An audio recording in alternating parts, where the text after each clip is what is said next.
Hey, this is Amanda from The Fundamental Home, and today is Wednesday, and that means it's Worthy Wednesday. And this is week 3 of a 6-part series where we are talking about ways to help with anxiety and depression. In the first 2 parts, I talked about me dealing with anxiety and depression when Ricky was very, very sick with a foodborne illness, and the period of time after that when I was freaked out about everything. Then, and I talked about the importance of diet and exercise and sleep in the first video for helping you with anxiety and depression. Last week I talked about blocking things that cause you anxiety and then letting them in slowly, because you have to deal with them eventually.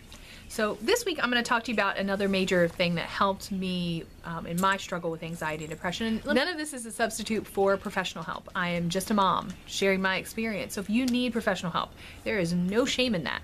Absolutely no shame in that. If you need it, seek it, right? Today I'm talking about faith and how faith helped me. And you might be able to find some great free counseling at your church, or other Christian counselors might offer it at professional Christian counselors might offer it at a discount. So a lot of times people are afraid to seek help because they don't have it covered with their insurance. It's a great asset. There's some good Christian counselors out there. There's good pastors that have a lot of experience. Seek those out and they can help you if that is something that you're interested in. That being said, faith, right? I have no words for that. I didn't even know how to broach this subject because it's so, I don't know, integrated in my life that it's something that's hard to pick apart, right? And the only thing I could think of was my husband. My husband actually, like I said in my first video, I've always been just a very happy, optimistic type of person, and I didn't struggle with any anxiety and depression in my life until Ricky got so sick, and then I was plagued by it. My husband, on the other hand, has struggled with it for years, right? Since childhood, really. And he, when he was a teenager, and I wished I could have gotten him in the video, but I can't, so I'm going to share a story. But he's talked about it before. In fact, he has a sermon on it online, and I'm going to link it down in the description box. So you want to check out Rick's sermon on it. You might be interested, if you're interested in this faith video at all, you might be interested in what he has to say about it. But anyway, so Rick struggled with it growing up, and particularly in his teen years, and sought all kinds of different help, all kinds of different things, and it went to professional help, and nothing really seemed to help him. He couldn't get any answers, and it wasn't until he came to know the Lord that he said, really honestly, and it's not trying to be weird or anything, but almost immediately he found that it was gone. And I think, if you want my opinion, that he's a bit of a control person. Just a little. And I think that a lot of his anxiety and fear was built up on the fact that he wants to control every aspect of his life, and life's not like that. And I think he found a lot of peace in the fact that the Lord was in control. And even those things that he thought were out of control, there was a lot of peace in knowing that the Lord had that.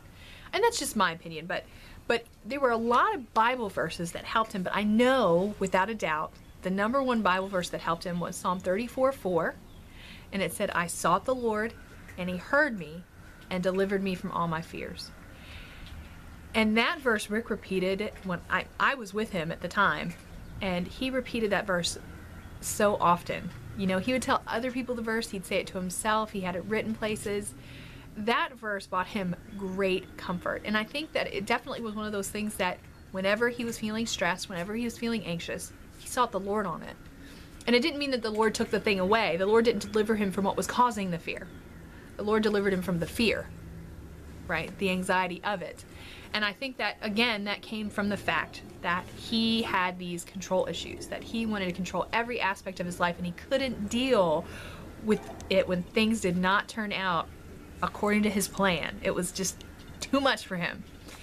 I don't know if you're like that, but I know that a lot of times I've counseled ladies for years. I get phone calls from ladies all the time. And for years, I think that is one of the biggest things that people deal with when they are having anxiety and stress. When they get to the point that they're calling me, the problem is usually that there's something going on that is out of their control, and they want to deal with it. And I actually had one friend say, "Hey girl, you know who you are." I know she's gonna know who she is. She said she was so sick of everyone saying to her, "Let go and let God," because she didn't want to let go and let God. And I was like, well, I got no answers for you then, because I mean, the fact of the matter is there are things we're not going to be able to control, and you really have to just let go of them. I mean, you can cling to those things that you can't get control of, you know, things that are out of your hands. You can cling to trying to make them change and be different, but it's not going to change it. It's not going to make it different. You know, some things really are just the Lord's business, and you can't do anything about it. You know, I'm joking about it. On a serious note, and I've asked my sister's permission to talk about this, my sister has never been able to have children. And that was a serious issue for her. She always wanted them, and could never have them, and will never have them at this point. It's already been done. There's nothing she can do to have them. And I know from talking to her that one of the greatest comforts in that difficulty, and it's still a difficulty, it's still something that makes her very sad when she thinks about it. But in the midst of that difficulty, I think the great comfort to her was that the Lord knows. And this is just part of his plan. You know, she didn't have control over the fact that she had brown hair and she was born as my sister, and that she was born, you know, in the US and the 80s, poor girl. And I mean, she had no control over a lot of the things that the Lord gave to her life that was a blessing. And there are some things that the Lord has put in her life that isn't necessarily going to be what she would choose. But I think she found great comfort in the fact that regardless, she can trust the Lord that he is good. And even though it's not what she would prefer, what he's put in her life is for her good and for the good of everyone else. And so then she can, once you kind of get to the point where you can accept that, where you can say, okay, there's this thing here that I'm really stressed, anxious, depressed about, but the Lord's in control of it, and he's allowed it in my life for a reason. You know, you can get to the point where you can walk within that. Do you know what I mean? It doesn't change the circumstance, but you can walk through it and say, okay, this is the circumstance, and I can't change it, but the Lord's got it under control, and we're just going to walk this, and it's going to be okay. And then you can start to look around and see the good things in your life. You can see the blessings. You know, my sister was able to have 2 stepchildren, and so she wasn't childless. You know, she has a family. She has a husband. You know, my sister loves the animals. She's very much into animal rights, and she's been able to spend a lot of time pursuing those passions and helping others. She spent a lot of time working with adults with disabilities. She's been able to do so much that she wouldn't have been able to do otherwise. Does that necessarily comfort as a whole? No, there's still this ache, but the faith aspect has brought her more peace and helped her to be able to deal with it. So in terms of me, when it was with Ricky, when Ricky was sick and we had no answers, again, there's that control issue, right? That was hard to deal with, and I prayed like I've never prayed in my life. I mean, I just spent so much time praying. I have trouble talking about that whole situation still. It still makes me a little teary-eyed. But I mean, I prayed like you wouldn't believe that the Lord would I mean, my child was just crying to me that they were in pain and I could do nothing about it. And you want to talk about walking a difficult path. There was nothing I could do but watch. And I prayed. I mean, I prayed, Lord, just take that away. And he didn't. Ricky had to walk that, and I had to walk it with him. Well, I should say he didn't take it away right away. But at some point, after praying a lot, the Lord really kind of gave me peace. And he didn't speak to me audibly or anything, but I kind of felt like the Lord was saying to me, okay, you're going to have to walk through this, and it's going to be hard, but there will come a time when you're done with this. And if you just walk through it, it'll be solved. Just be patient.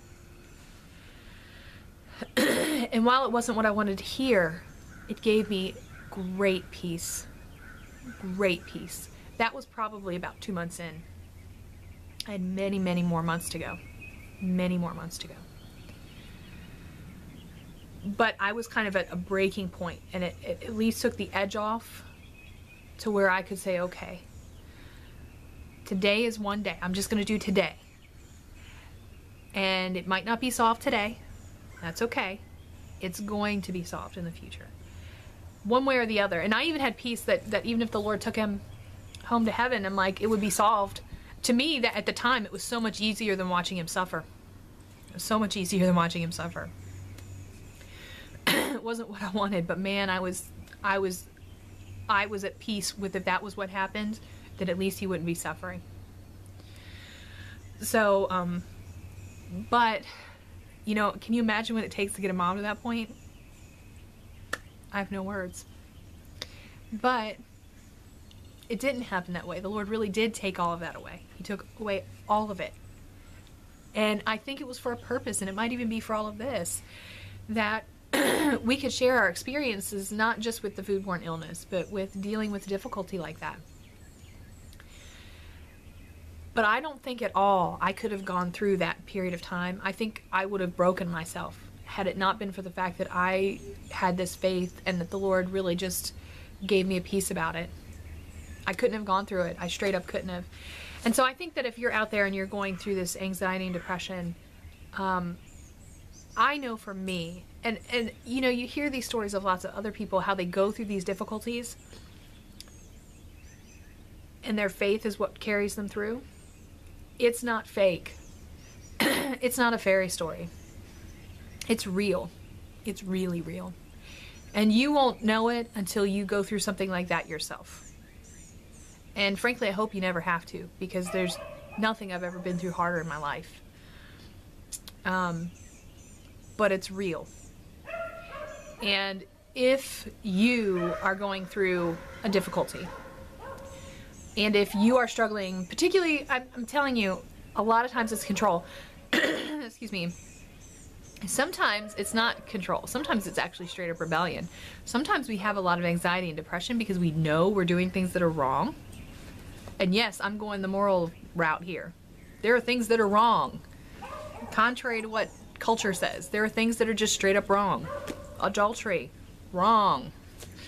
So if you're having this adulterous relationship and you're feeling a lot of stress in your life because you don't know what's, you know, you're dealing with this person over here and then your spouse over here, and you know, there's so much turmoil going on, guess what? That is stress that's straight up coming from your rebellion. That's not coming from anything else. You want to get rid of that stress? Get rid of the rebellion. Stop the adulterous affair and get right with your spouse. And yes, you're going to have to walk through difficulty, but you have to deal with it. You know what I'm saying? There are other things that are wrong.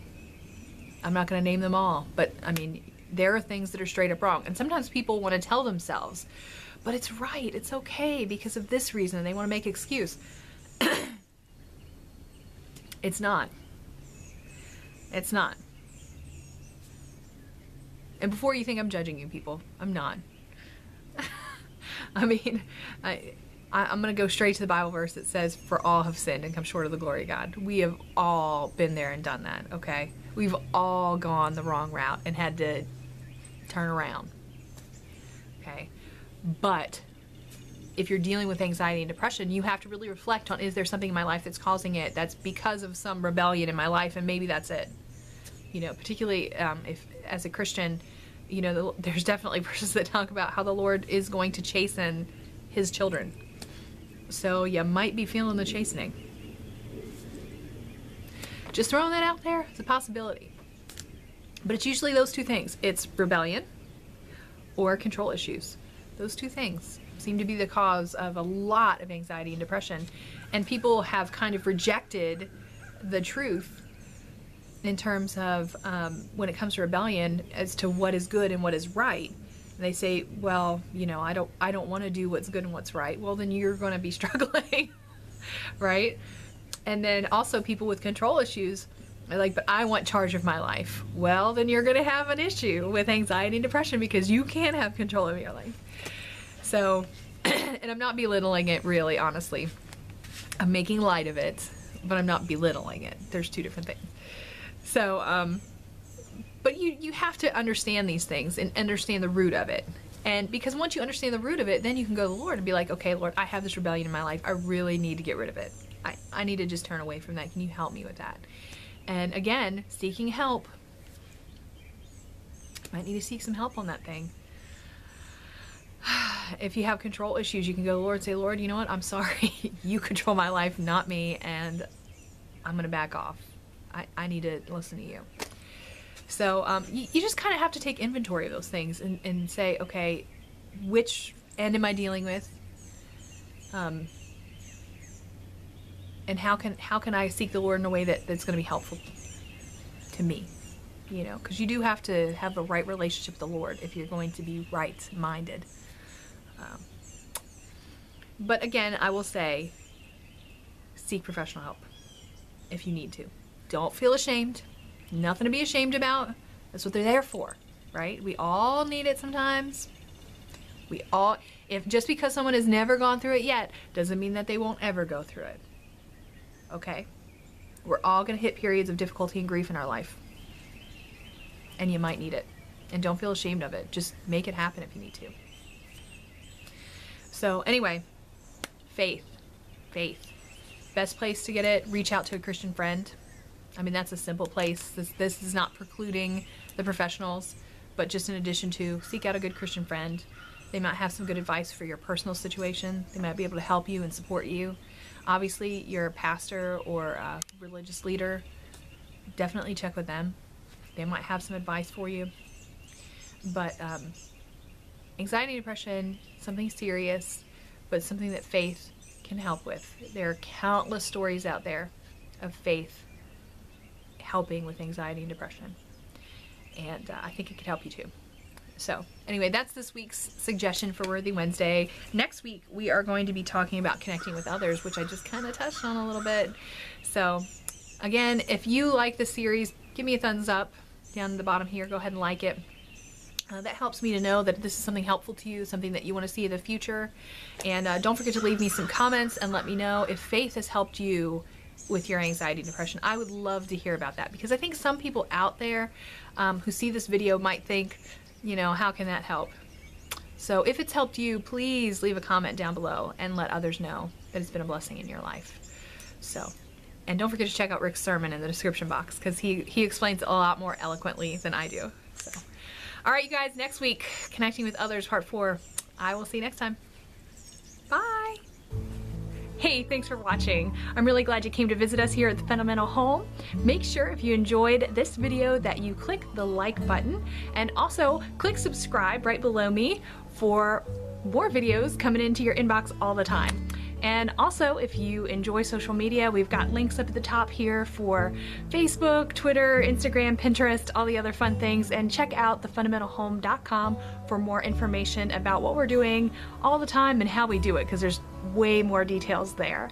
And here over to the right, we have some videos that I recommend. So thanks again for coming by, and we'll see you next time. Bye.